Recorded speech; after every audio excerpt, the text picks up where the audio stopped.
আমাৰ ব্যক্তিসকলৰ কাৰণে, আমাৰ অনুষ্ঠান প্ৰতিষ্ঠানৰ কাৰণে অসহনীয় হৈ পৰে।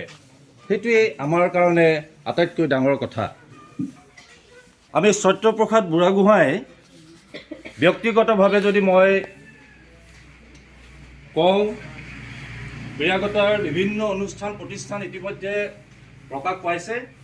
আমি প্ৰথমতেই নাম ল'ব লাগিব ক্ৰীড়াগতা কেন্দ্ৰীয় যুৱ সংঘ, আমি তাৰ পাছতে নাম ল'ব লাগিব সমন্বয় নাট্যগোষ্ঠী, তাৰ পাছতে নাম ল'ব লাগিব ক্ৰীড়াগতা জনকল্যাণ যুৱ সংঘ, মইনা পাৰিজাত, ক্ৰীড়াগতা সাংস্কৃতিক কেন্দ্ৰ, ক্ৰীড়াগতা বৰনামঘৰ।